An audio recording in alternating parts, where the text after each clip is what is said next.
to own it. Just wanted to take the time, learn all the things that I could about you. Now it's such a mess here. Oh, we are just stressed here. Used to be so easy with you. So I am here with Toby Dorr in the lovely Washington, D.C. Yes, what a beautiful place to be. Yeah, thank you for this backdrop. This is great. I mean, that I can come meet you, and you live about an hour away. Well, an hour, but 25 miles. So not bad. So yes, this is like a really exciting interview for me. It's like in my top 20 interviews I want to play. Saw the movie that was made about your life. Yes. Which, unbeknownst to me, you didn't even know was I happening. didn't know it was even being made. That's right. Till 3 days before, or something like that.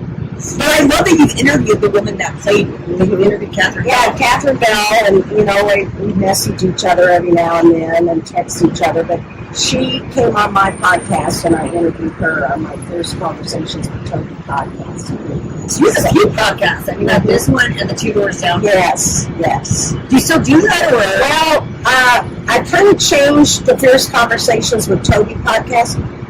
Originally, it was I interviewed other people who had faced something in their life and then rebuilt their lives. And now I've kind of changed it to maybe something a little more introspective and shorter, 20 minutes or less, just some conversation. So that's what I'm doing for season 2. Oh, wow. So, and you don't do the Two Doors Down anymore? We have not. We went on a pause. So we started Two Doors Down, my husband and I, to let people know about the horror, really, of the felony murder rule in this country. We're the only country in the civilized world that has felony murder.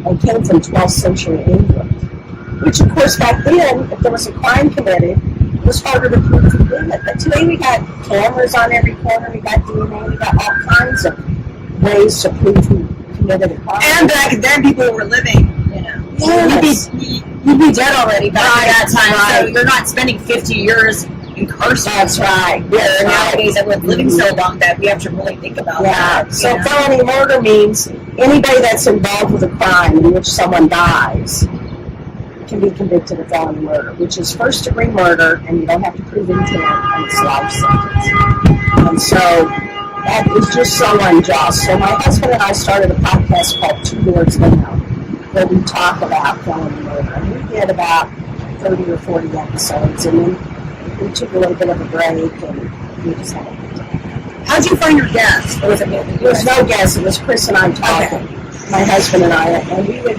pick a felony murder case from the news that week. That was maybe they were up for execution or they were up for sentencing. Isn't it funny that you could find one every week? Every week. We never had trouble finding one that was in the news. Wow. So we talk about that case, and then we talk about John Maynard's case in every episode. Share something about John.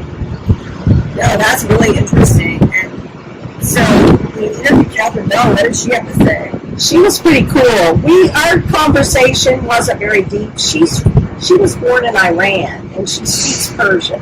And I tried to get her to say something in Persian, but I didn't prepare her, and she was flustered. We didn't get that part done. But we just kind of talked about what she was thinking when she took on the role of playing me in that movie. But she did a great job. She did do a good job. And it's funny when you say you didn't meet, because your demeanor and the way that you speak is so similar to hers. Did she see any videos of you speaking? She probably did. I think they probably combed through all my media appearances to kind of get a feel for who I was. Because it was out of the headlines movie. That's what they call it. So they take a movie from something that's been in the headlines. So she got it pretty right when you guys talked about the deep dive, like her mental process was similar. Yeah, she did do really well at it. And I like how she played me. And I actually have a film company right now, Wango Films out of Toronto, who is doing a feature film about my story, and I am involved with that one. And they're doing a 6-episode. So what's your film company? No, but I'm involved. So they're paying me. Okay. Yeah, so they're partnering. For once, and I'm very sad to hear that you didn't get paid for that. Yes. Because of like Catherine Bell, we still like the movie. Right, go watch it. But no, I love these docuseries. You get a deep dive. I love the docuseries. My husband and I watch documentaries all the time. It's our favorite genre to watch. So I really have a hard time watching movies that are fluffy or reading books that are fluffy. I like real books. I did, but when I had like my circumstances, I don't know if right after that's all I wanted. I'm like, I don't want to see anything real. I think now that I've been removed, and now, like you say, you're trying to make a difference, and seeing how crazy the justice is. Yes. Now I appreciate that. Now I can watch it. I remove myself from any type of like personal. So now I'm kind of like you. Yeah. It's like, and sometimes I'll hear people complaining about some terrible, horrible thing, and I look at them and think, that is not right. That is sweet. Well, especially with Generation Z. Mm-hmm. Yes, that's so true. So I just love it. We live with my stepson and his wife and their 2 kids in Northern Virginia, and we built an apartment in their walkout basement, and it's pretty cool because we've lived with the kids since they've been 2 or 3 years old, and now Elise is in middle school, and it's just pretty cool. So, what, your granddaughter's name Lisa? Elisa. I was thinking about the book that you have coming up. Like, wait, is there a correlation? Yes. Which you got to talk about. Okay, so you have your own autobiography. Yeah, it's this one here, Living with Conviction. This was the new edition that was just released in March. So it's the anniversary edition because this February was the 20th anniversary of the escape, which I find almost impossible to do. 20 years ago. 20 years ago. Why did you choose it? I always gotta wonder, because you're so sweet, nice, and pretty, and smiling. Why did you choose a picture that almost like looks convict like? Because my publisher made me. I had all these pictures. I don't know if I have them. It was like, that's not even your demeanor. It was like, my publisher said, go take some photos and don't smile. And it's like, I can't not smile. Yeah, no, this is a serious book. We want it to be a serious photo. So I had to work really hard at it. We have to make our publishers. Yes. So this was the first book 20 years later. But when did you write this? Well, this one I wrote this year.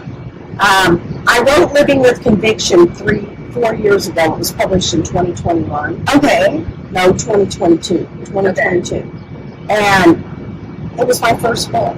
And it's good, but this book is deeper. I rewrote the whole thing. Oh my gosh, okay, I gotta read this. Yeah, I rewrote the whole thing, and I added 5 new chapters on the end, too, because, since I put out the first book, John Maynard, who's the man I helped escape, died in prison in August of 2025. And so... It was just last year? Yeah, a year and a half ago. So that's the end to this story. And I needed to have an end. So it was kind of left open. Did John Maynard have like a family? Did you know his family at all? Did you know his family at all? He had a sister and he had a couple brothers. At the time I knew him, he hadn't had a visit in like 7 or 8 years.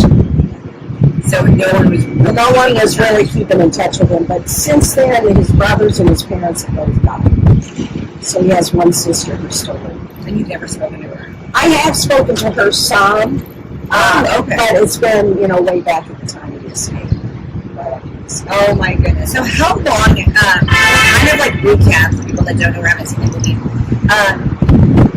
how long did you have that business before it happened? And now you can go into the story. The prison dog program? Yeah. I had the prison dog program for 18 months. Okay.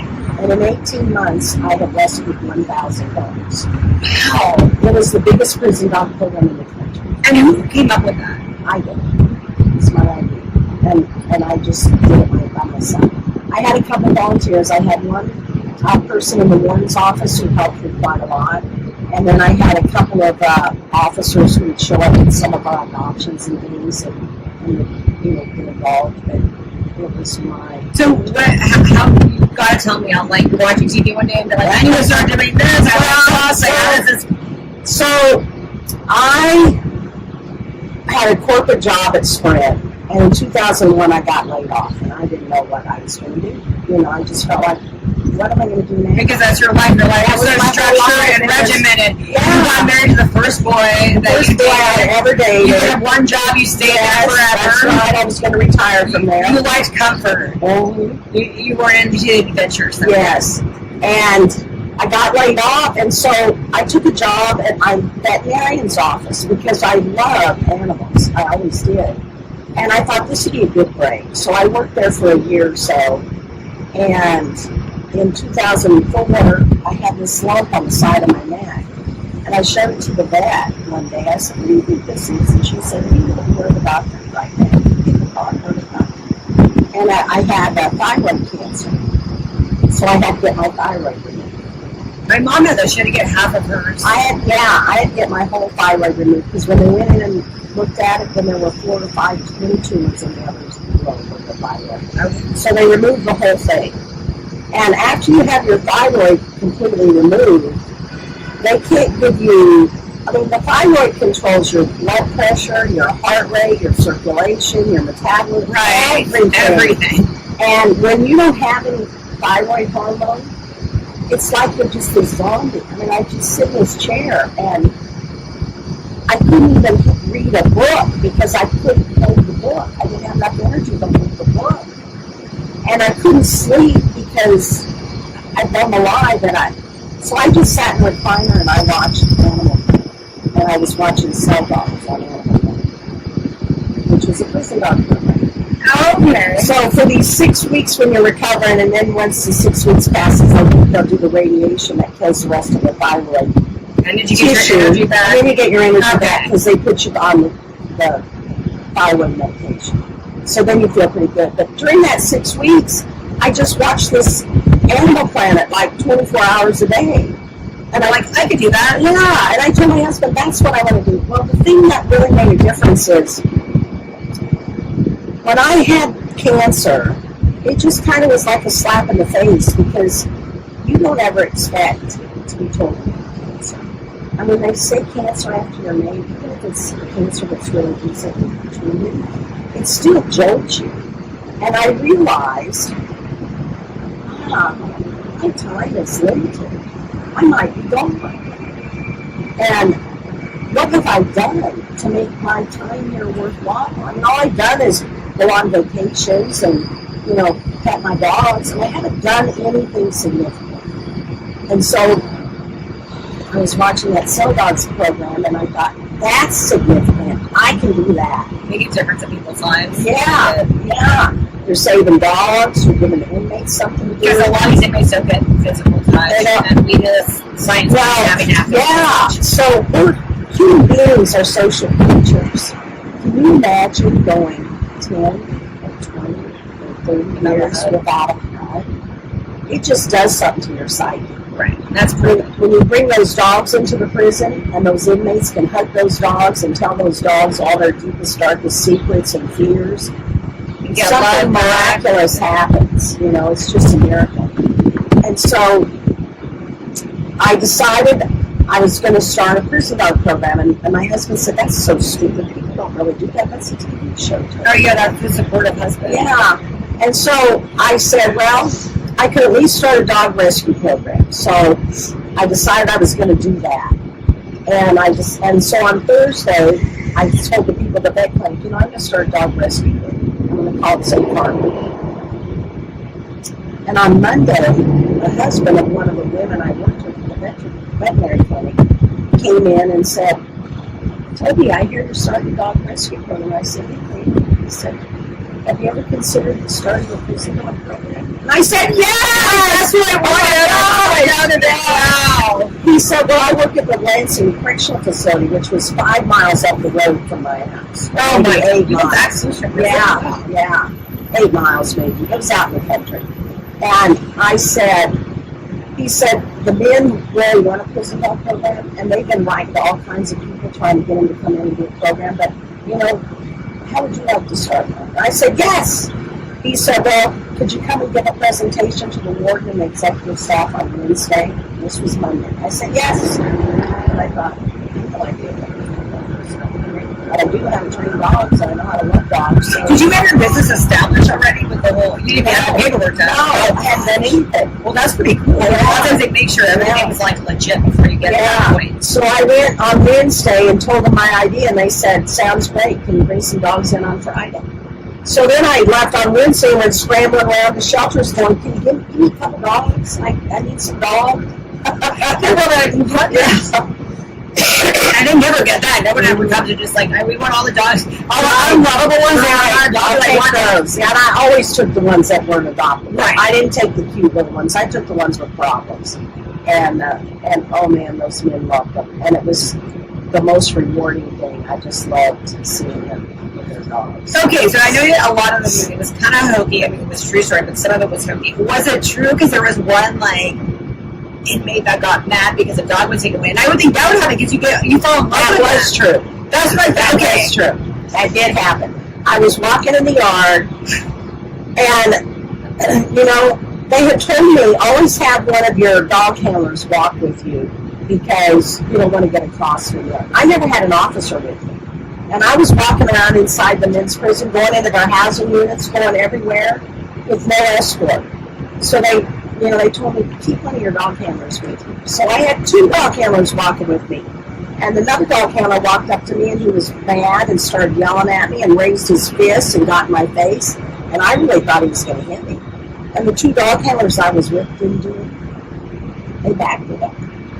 And then I saw John Maynard come walking up behind this guy. And I thought, oh, that helps him. And That is wild. I can't believe I love that. That's like my favorite part that I like. Yeah. So it was your knight in shining armor. yes, he was. He was. And then, you know, I called him every time I went into the prison, and he'd escort me around, and he would take care of things inside the prison, you know, like little minor things that I didn't have to mess with anymore. And he just kind of was like my right-hand man. It was just awesome. Wow. So you guys kind of wanted to start from like friendship to be kind of more. Well, my dad, who I was very close to, was diagnosed with stage 4 bladder cancer in July of 2025. Not 2025. No, 2005. 2005. Yeah, 20 years ago. I can't believe it. 2005. And he didn't have much time. He only lived like 7 or 8 months. And I just kind of fell apart. But one day, they called us, and because they had removed his bladder, but by accident they had nicked his colon. And Oh my gosh. And they had to rush him into emergency surgery. So I went to the hospital. You know, my mom called me at 11:30 at night and said, your dad's really bad and they're taking me back to surgery. And so, of course, I ran to the hospital. And my husband said, well, there's no sense in both of us losing sleep. So I'm just going to stay here. And so we go out to the hospital. Oh my goodness. And then the next day, you know, we were up all night with this surgery, and my dad made it through. And at 5 in the morning, we got to go in and see him, but then we had to all leave. And I went to the prison, because that's where I went all the time, every day. And when I walked into the prison that day, John Maynard said to me, it's been a year, so what's happening in your life? I said, well, you know, my dad had emergency surgery, and I was just devastated at the hospital all night. He said, well, I'm so glad your husband's with you, because that was a stressful thing to go through. And I said, he said, you know, why did we go through sleep? So he stayed home, and John Maynard looked at me and he said, do you still with me? And I had no answer. And I thought, well, there should be an answer in here. I should have an answer. Why am I still married to him? I came up with nothing. And I couldn't stop thinking about that. And then I looked back at my whole life and realized that my life had been pretty empty and it wasn't fulfilling. And I just felt invisible and insignificant. And you lost a job, you had cancer, and you're losing your dad. So you got some big life significant things all coming together right now. Yeah, that's right. And I guess I had a midlife breakdown crisis, whatever it was, but it was significant. And I just, I started thinking about, well, I'm driving down the highway, what if I just pull in front of that diesel truck, something like that? And I thought, where's that coming from? Something's wrong to me. Something's wrong. So, I don't know, and then, then John and I just got closer, and I fell in love with him. That's going to be a weird idea for that to let me sneak this guy on a dog crate. Did he have to lose weight, by the way? I can't get over how big he was. He's 6'4", and he lost 25 pounds to fit in this dog crate. So you've all seen them. They're wire dog crates. But they're not like you, just a 36-inch crate. Well, at least he was flexible. He did that yoga.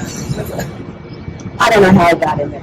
They had to put a box inside the wire dog crate because, if he was in the wire dog crate, you'd see him. Yeah. It's not like one of those plastic ones that you can't So see. he even had to, fit something smaller so he could fit in that. The box, yeah. And the box, he showed me the box one day. He brought it out. It was knee-high. And it's like, you can't. He's in an accordion. Yeah. And he never did tell me. He was going to show me how, but he put one leg up over with his feet over his shoulder and one leg behind him, and I don't know how he did it. And then he got in the box, and they wheeled him down and put him in my hand. Wow. So it's the dog crate that they wanted me to get out of the prison because it was wire dog crate. People make shows out. I'd had a pregnant dog with puppies in it, but we didn't need it anymore. So they brought it down to put it in my van when I came in to pick up dogs for dog adoption, so I didn't have to carry it out. So basically his friends got him out knowing it. And it's really cool that he kept that secret to the inmate. Yeah. Mm-hmm. But he was smart to know that. Like you said, he was smart in general. He was really smart. Yeah. And so we were out and on the run, and it was exciting and wonderful and scary and confusing, and it was a whole bunch of things, all wrapped up into one. But it was the most I've ever felt in my whole life. It was just so much going on. And I honestly felt like I was so invisible to my family that it would be 2 weeks before they'd notice I was gone. And then they would only notice because they had dirty clothes or something, which is silly. Of course they noticed I was gone, but that's how I felt. And they wouldn't even notice I was gone. They'd be glad I was gone. That's what I felt. Wow. And then, so John was fun with them during that time? He was. Now, there were times, I cannot imagine now, because, I've been to prison, I know you've done some time, but you know what it's like, but, now, even if a police comes up behind me with the lights on, I'm like, oh my God, what do we do? I just panic. And I cannot imagine what it would feel like to have escaped from prison and be out in the world trying to blend in. That had to be so stressful for him. And I couldn't even relate to that. I was just, okay, let's go out to eat, let's go here, let's go to the movies, When did you realize that you were on the run and they were looking for you? How long did it take to figure that out? So I had brought my laptop with me, which was funny. I don't know why, but I always bring my laptop. And we drove through McDonald's to get lunch one day, and I opened my computer, and my homepage was kansascity.com, which is the newspaper in Kansas City. And I just opened my laptop, and the internet popped up on the McDonald's Wi-Fi. And it said, dog lady implicated in escape. And I was like, John, oh my God, look at this. They knew it was me. They know I was involved in these days. And you told me they wouldn't know. And you said, shut that.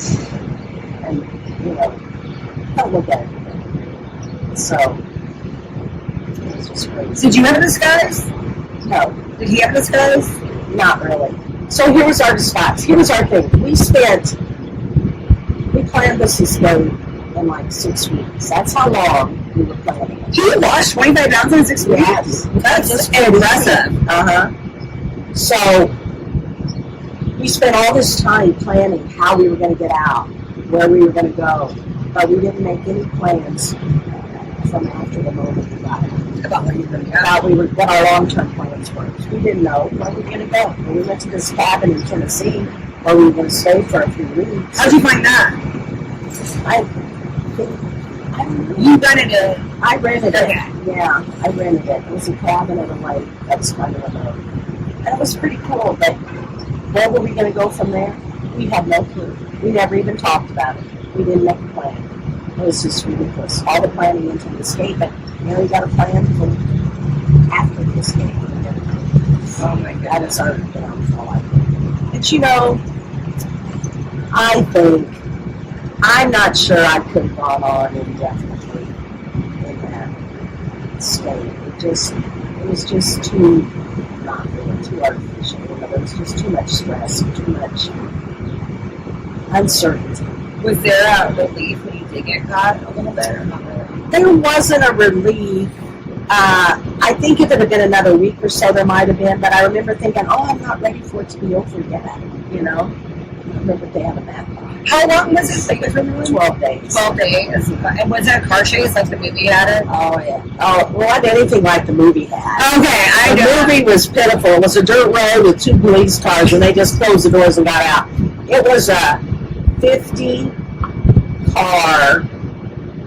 2-helicopter, high-speed 100-mile-an-hour chase on an interstate in the middle of the night, where they actually closed the interstate. Wow.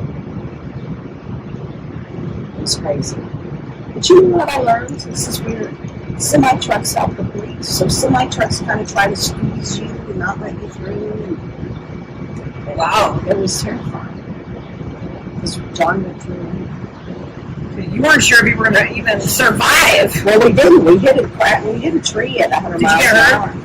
I got bruised, and I think I got the wind knocked. I got the wind knocked out of me. I think I could have had a concussion, but not hurt really. Other than that, superficial stuff, which could have been so much worse. But it wasn't. So that's the first thing that happens when you get locked up. Is essentially you don't even know how anybody feels about you. You weren't able to talk to your parents, your husband. Like, so were you scared like a little kid? Like, I'm going to get in trouble by them? I know. Yes. I was like, what am I going to say to them? I'm so embarrassed. You know, my one thought was, oh, Mom and Dad are going to know we had sex. I can't understand, you know. Yeah, I was a Catholic girl, married the first boy I ever dated, started dating at 15, you know. It was far-fetched. And I was the oldest of 7 kids. Wow, okay. I was... You were the good one. I was the good one. I got straight A's. I never had a curfew. My parents' rule was they'd give you a curfew if you showed them you needed one. And I was so worried I'd disappoint them that I came home before my curfew siblings did every night. And I never got in trouble. I never caused trouble. And then I was on America's Most Wanted. You go from that to clear over here, you know, it's just like such a breadth of difference. It was pretty unbelievable. So what was the first phone call? Did you get a first phone call? Is it like that? Like, well, the jail, you can only do collect calls. And people's phones don't accept collect calls unless they set up an account for a collect call. So I couldn't get through to anybody. And the first time I talked to somebody was 5 days later. They flew me from Tennessee back to Kansas City, back to Lebanon, in a plane, commercial plane. Can you imagine going to the airport with passing 2 sheriffs, one on each side? And it was pretty embarrassing. And then, you know, I went back to Lebanon County Jail, and then my parents came in to visit me, and I just had nothing. How were they to you? What was their response? You know, my mom was, Toby, I'm not mad at you. I love you. I'm so glad you're here. I was so scared. Really? I love that. I did too. And my dad was like, Toby, we're going to get through this. We're going to figure out how to do it. We're going to get through this. So, you know, you just do the best you can, and we're going to get you an attorney, and we're going to get through this. Wow. So they were really supportive. Your parents. So what was like the first time you had to talk to the husband? I never did. Really, never did. I called him a couple times. He wouldn't accept my call. I wrote to him a couple times. He didn't write back. First time I talked to my husband was 5 months later. I got out on bond for 6 weeks. Who did you live with? My mom. Okay. And he came driving down the driveway with all my clothes and trash bags in the back of his truck and threw them out in the yard. And then he and I sat on the porch for a little bit, and he just screamed and yelled at me about how I ruined his life, how I messed up his life, and how his life was over, and how he couldn't go out to eat because people would see him, and he said, and they'd think, what must be wrong with him if she would fall in love with a convicted murderer? It was brutal, and he got divorced. What was his job? He was a firefighter. Because that's kind of like in the industry. Yeah. You were like in the cop industry, so to speak, in that industry. So Right. do you ever feel bad about that part, that it was embarrassing for him? I feel terrible that it was embarrassing for him, because I know that is something that he's so sensitive to, is how he looks to other people. And I do feel bad about that. And I regret that I embarrassed him so much. And I can understand how he must have felt. Discarded, you know. And it wasn't a very nice thing. But I didn't know how else to get a divorce. Right. I know it's so weird, but it is. Sometimes it's easier when you're so stressed about it. I mean, it's the easier thing. Yeah, it was like, now there'll be no question. You know, now they'll let me get a divorce. That is a good point. Because I did bring it up to him like 10 years earlier that I wasn't happy and I thought I wanted a divorce. And he said, no judge will give you a divorce. I haven't done anything. I haven't hit you. I don't, you know, I treat you well. I'm a good husband. I'm a good husband. And he said, but most of all, your parents would love you. They talk about it. I said, and I would obey. That's what you do. And his, I mean, can we get an insight about your daughter? Oh, my daughter, Emily, yeah. She was born July 12th of 1982. And she lived for 18 hours and 30 minutes. She would have been like my age. I was born in 83. Yeah, she was. That's pretty cool. And that was just devastating for me. She died shortly after she was born, and she lived her full 18 hours in the NICU, the neonatal intensive care unit. And she had so many things wrong with her, but we did get to hold her. Oh, that's good. And we did get to baptize her. But I wasn't there with her when she died, and that's my biggest regret, because my husband thought it would be too hard for us to be there. So we weren't there. Do you regret that? Oh, so much. And then he wouldn't let you talk about it after that. So now you didn't get to hold her because you listened to whatever people tell you to do. Yeah. And then you couldn't even talk about We it. didn't talk about her because it made me cry. Every time I talk about her, I would cry. I mean, I still cry when I talk about her. And my husband thought the best way to deal with it is let's just don't ever talk about her, and then you won't cry. And you'll be okay. So that was it. So when did you start becoming who you are now, like getting the therapy and because, you know, I grew up later than you, but still kind of an era. We don't talk about our feelings. We don't do all that, all this mindfulness, all of this, all these new age words that we didn't even know back then. I was like, when did you become like this person? Well, how did that start? My husband. So I'm married to Chris Dorr now, and I met Chris, The new husband. my new husband. I met Chris right after I got out of prison. So this is the strangest thing. I did an interview in the Wall Street Journal while I was in prison with a guy that I went to high school with. He was a reporter at the Wall Street Journal. And this guy in Boston read the article. It was a whole front page and an inside page and 2 more pages. It was big. And it's in the book, actually. And, okay. I brought one for you, Summer. Thank you. You're welcome. And really quick sidebar, just how are they going to be getting this version, not the other version? because this one is the only one available for sale on Amazon now. We took the other one down. Okay, so they're okay. Look for the picture of me in the prison garb, and it says anniversary edition. The other ones don't have a picture of me on the front. I have a picture of a prison wall. Okay, good to know. Okay, go back to the New York Times or the Wall Street Journal article. Okay. So this guy in Boston read the Wall Street Journal article, and it really impressed him. And my family, my sisters were not happy about the Wall Street Journal article, and I was talking about it to my roommate, and it was all over the paper. I mean, anytime I blinked, it'd be on the news, you know. And so now the Wall Street Journal article's in the news, and I was, you know, I told my roommates that night, my cellmates, when I get out, I'm getting out of Kansas City. I can't stay here. You know, I need to go somewhere where nobody knows who I am. And they said, where are you going to go? And I said, I don't know, maybe go to Chicago. And they said, no, not Chicago. I said, well, maybe Albuquerque or Santa Fe. And they were like, no. And I said, well, how about Boston? And every one of them went, yes, that's it. You go to Boston. That is wild. That was a Sunday night. I don't know what all the no's are about, but no offense. I don't either. They were just saying, I don't feel like that's where you're supposed to go. That's so random. And so then they were like, yes, you need to go to Boston. Unanimous. We're like, well. So Monday, these 3 officers walk into our pod and call me out. And they say, Miss Young, you have an overnight Federal Express letter.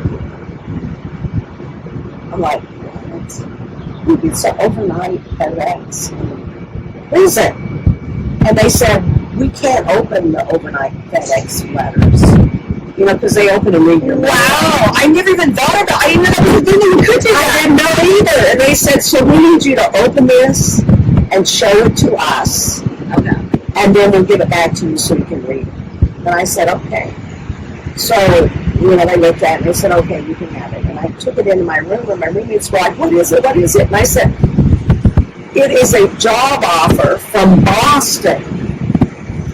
So this guy wrote to me, he read the article, and he said, I'd like to offer you a job when you get out of prison, but you need to move to Boston for it. That is just so weird. Isn't that weird? And the first day I was there, I met Chris. Who I met. Why did they want to give you a job so bad? Well, actually, because he was a scumbag who thought he could force me to do things that weren't really on the up and up because I was rebelling.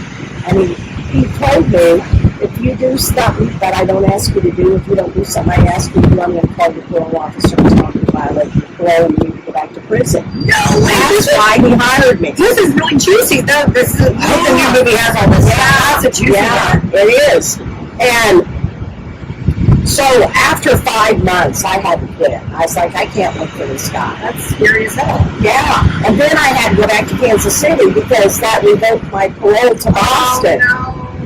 And anyway, I met Chris there. It was so funny because I had a condo in the building that I worked in. And it had a window seat that was triangular shaped, you know, and I was trying to hang something in the window, and I put a step ladder on there that only 2 legs would fit on. But I thought if I kept my balance right and leaned this way, I could hang the thing in the window. But, you know, the ladder fell off the window seat, and I fell, and I hurt my foot. And I went downstairs, and Chris took me to the emergency room. And that was our first date. Well, you know, your first date story, John was entertained, Chris is entertained, like, you just don't go normal dinner and movie. No, there's nothing normal with me. And so then we, a couple days later, he tells me that they have this construction worker, Oscar, who was from El Salvador, and he got pulled over for drunk driving in Maine. And he said, I'm going to have to write to Oscar up in Maine and ask him what it's going to take to get him out of jail. And I said, well, if you're going to write to him and he's in jail, you need to know his inmate number, because he won't get his mail without an inmate number. And he looked at me and he said, now, how would you know that? And I said, well, so you didn't talk about any of that on the first date? About why you were the hell you're in Boston? No. Oh my gosh, you're so because at the time I thought I was going to change my name and be somebody new. You were in that flex where you're like, how am I going to navigate this? Mm-hmm. Sophie Martin, that's who I was going to be. Sophie Martin. And then when Chris asked me that, how would you know? And I thought, oh, this is the crossroads, Toby. Are you going to become Sophie? Or are you going to stay Toby and be yourself? And I said, well, I did a little too. That's all I said. He said, okay. And he walked away.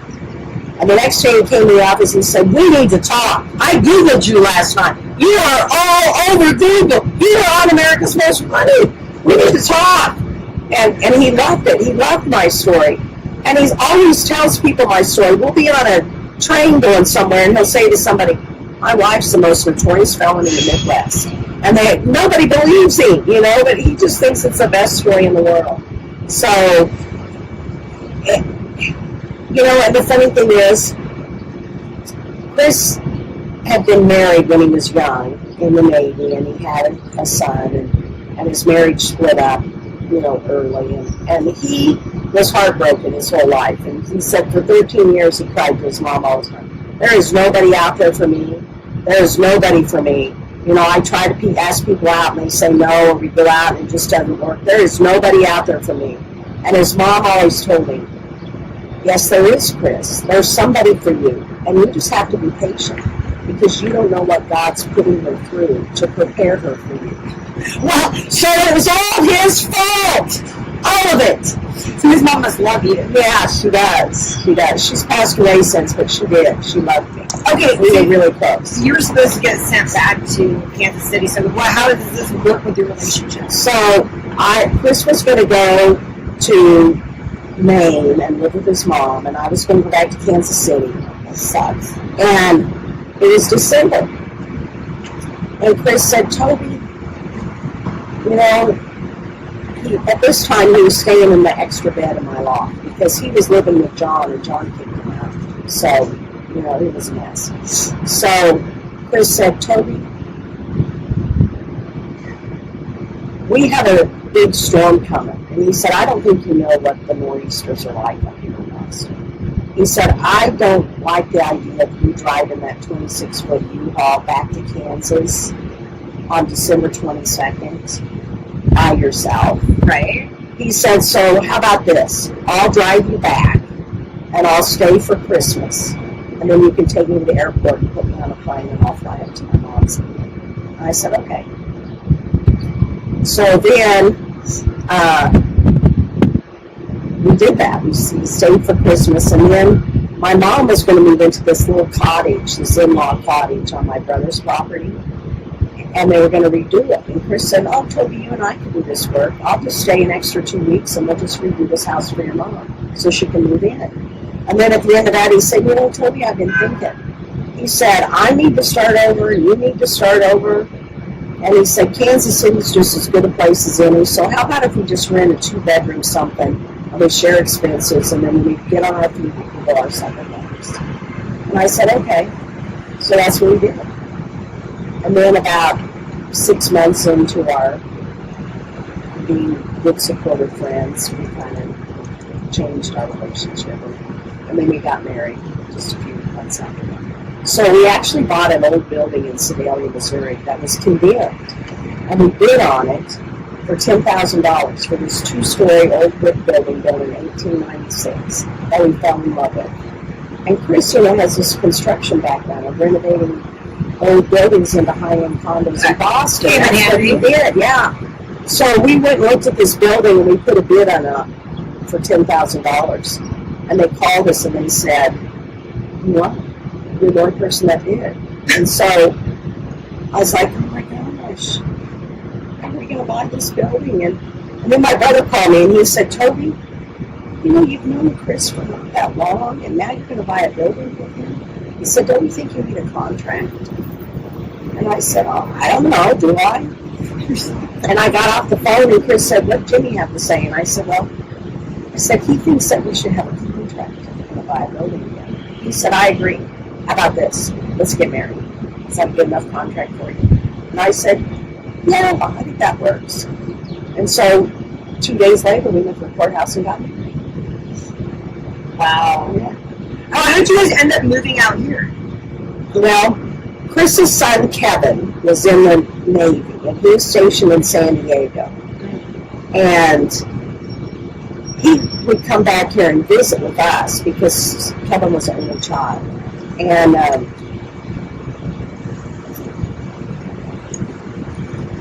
Kevin got out of the Navy and he got a job. He got married and he had a baby, and then they had a second baby, and they lived in Los Angeles. and they wanted to get out of Los Angeles. So when Chris and I moved to Kansas City, sold our building and moved to Kansas City, Kevin and Lucia called and said, I had a web design business at the time, and Kevin said, what if we moved to Kansas City and I joined you in the web design business? And I said, that'd be great. So they moved to Kansas City. And then they were there 2 or 3 years. We were all there, and we'd see each other all, 2 or 3 times a week. We were always involved with the grandkids. And then Kevin came over to our house, and he said, I found my perfect job. And he said, the only problem is it's in Washington, D.C. And I said, well, Kevin, if it's your perfect job, you should take it. I said, but you need to buy a big house because we're coming with you. He said, would you really? He said, that was my one reservation. I want the kids to have you as grandparents. And I said, yeah, we'll come. And Chris looked at me and said, we will? We are? We're moving to Washington, D.C.? And I said, yeah, we are. And so we did. Wow. So we built a full apartment in their walkout basement of their house. So we came here, we ordered all our stuff, 2 households, and Lucia's from Moldova, and her parents were here visiting for the summer. And they sold their house. We packed all of our stuff into one big U-Haul truck, and we hit the road and drove here without a house. That was so stressful. Oh my God. But they had a couple in mind, and then they bought a house within the week after we got here. So I was like, what a crazy ride. Oh my goodness. Yeah. Okay.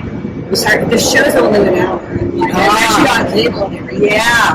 I can tell you for a lot, but we got to tell you this again, but we have to touch on a few because on June 16th, my next book's coming out. It's called Killing Lisa. And it's about my best friend in prison, who was Lisa Montgomery, who committed a horrible crime. Her crime was horrible. She had a baby out of the woman, and the woman died. The baby lived, but the woman died. Did they make a movie about that? I don't think they've made a movie about it. I saw a movie that was similar to that. Yeah, that's probably, that could be. But anyway, Lisa was that. At the time, Lisa and I were very close, and we were cellmates in the prison. Was she trying to take the baby? Yeah, okay. She did. She took the baby home with her, and they found her next day. Yeah. But because she crossed state lines, because Kansas City's just split, half in Kansas. Okay. So, it was a federal crime. Okay. So she got a federal charges. And they gave her the death penalty.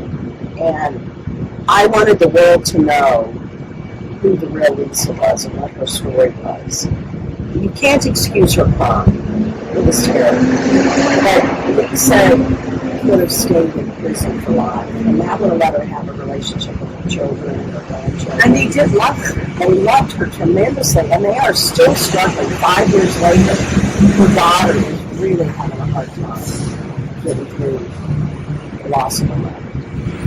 And it's just heartbreaking. And it is interesting because some people lose their loved ones with their immigrant, especially in that situation. The fact that she still had a loving, supportive mother does speak volumes about what kind of person she is. Yes, it does. And the Lisa that I knew was in prison in a structured and regimented environment where she had no decisions to make. And she was under the care of a psychiatrist and on psychiatric medications. And was getting counseling and being able to talk through her horrific childhood, which was horrible physical and sexual abuse from the time she was very, very young. That's incredible. I can't even imagine. It was so bad that when her... Now, Lisa was my best friend in prison. Her name was Lisa Montgomery, and she was executed by the federal government on January 13th of 2021. 2021. And it was the most heartbreaking, horrible thing. I just can't... the world is not safer. The world is not a better place. Lisa's crime is not less horrible now that she's dead. It's just not. And there was no harm in letting her spend the rest of her life in prison. where she was functioning well, and she had 4 children and 12 grandchildren and a husband who loved her, and they came to visit her. Her husband stayed with her? Her husband stayed with her. No way. Came every week to visit her. He stayed with her till the end. He never left her. And that speaks volumes it does. On that, because yeah. a lot of people don't even have that support That's at right. all that are locked up. So the yeah. fact that she had all this definitely shows what kind of person she is. So Lisa's crime was horrible. I can't justify it. I can't gloss over it. She cut a baby out of a pregnant woman, and the woman died. The baby did live, and the baby was recovered and given back to her father. But you know, it's a terrible crime. It's just a horrible crime. But Lisa had cried for help so much in her life. She was so horribly sexually abused from a very, very young age, and physically abused. When she was a toddler, her mom used to duct tape her mouth shut because she didn't want to hear her cry. And it's like by the people closest to her, because she got abused by her mom, her stepdad, and stepbrothers. Yes. And so it was like the people that's supposed to love you pretty much turned on her. Yes. And it was just horrific. The things that were done to her were just beyond horrific. And nobody was ever held accountable. Lisa reached out for help so many times. She told the bus driver. She told an uncle who was a deputy.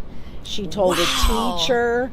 She even went to court and testified in her mother's divorce against her stepfather, and so told they got the judge they got the divorce. But he didn't get arrested for all of that. No, he didn't get arrested. Raping a child. And she didn't get any kind of help. She didn't get any mental, emotional stability help at all. I mean, so back in those days, nobody was. And then they got another stepdad who did the same thing. You know, it's just a horrible, horrible story.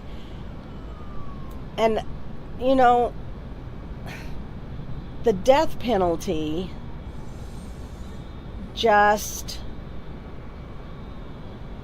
gives us this ultimate power to just decide that someone's time is over, which, you know, is what these people mostly did to their victims. But that wasn't right either. So we don't right a wrong by doing another wrong. Yeah. And you know, I believe in redemption. I believe in restoration. I believe in second chances, and that's the work that I do today. And what if we executed someone before they'd gotten to that point where they had found their redemption and found their restoration and were at peace? And she did find that. I think she did. I think she did. She was doing really well, but she could have kept doing really well in prison. And, you know, people say, well, it's too expensive to keep them in prison. Well, I think you need to look into what it costs to execute someone, because it is hundreds and hundreds of thousands of dollars. It's just ridiculous.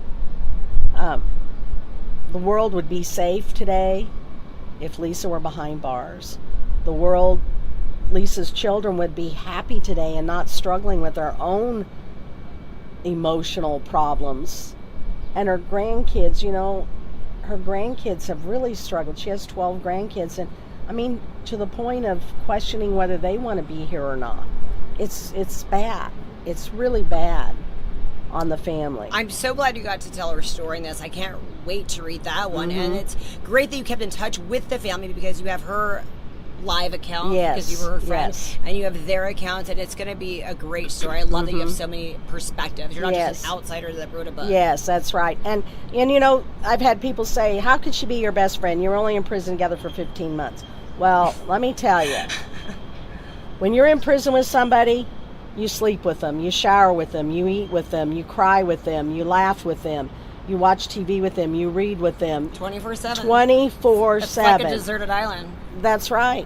What's this book you have here? This book is called Poems from Prison, and that's actually straight from my prison journals. I didn't edit them. They are raw, just like I wrote them in prison. I love it. I bet that's when you did some of your best writing. Yes, it is. I wrote poems too that made it. Yeah, I love poetry. And you know what I think is so powerful about poetry is what you can read between the lines, the things people don't put in. And I think they're just poems. I love poems. I love poetry. I love that. And here you added like you weren't a writer until you were a writer. I was a writer. I just didn't know how to put a book together. That's hard. True. The structure is a big thing. Yeah. So you don't know exactly what's going to happen with the documentary yet, like what platform it's going to be on. I you guys don't. haven't filmed it yet. We have filmed it. Oh, okay. It's filmed, and a lot of it's filmed. They may do some more scenes, but they filmed it. And the documentary is being produced by Wango Films out of Toronto. And if you follow me on Facebook or Instagram or LinkedIn, you'll know when it's coming out, because I'll let people know. I also have an email list you can subscribe to. Okay, so Toby Dorr is pretty much all across the board. That was Instagram, Facebook. We have Toby Dorr. What's the email address that we could? Toby@tobydorr.com is my email address. But if you go to my website, which is tobydorr.com, you can sign up for my email list, and then I'll let you know when anything's coming out. Yeah. Well, that's good to know. I didn't even know there was a list. Okay. No, that's great. Yeah. I also have fiercegracemovement.org. I started a nonprofit last September, and the nonprofit is to help women rebuild their lives. So it could be from incarceration, it could be from addiction recovery, it could be from a divorce, it could be from a midlife job loss. Anything that is a crisis that you have to rebuild from. So I have a whole set of workbooks and digital programs and journals and all kinds of stuff. No, I love what you're doing. I love how you turned so much around, negatives into positive, and you're really, I think your story helps so many people. There's so many elements. Yes. There's really so many people like you in the world when you think about it. Did you get a lot of good feedback at all about your story? I did. I still get emails like you reached out to me and said, I saw you on your movie and I want to connect. I get emails like that 3 or 4 times a week. Always, consistently. I just read your book. I just want to tell you da da da da.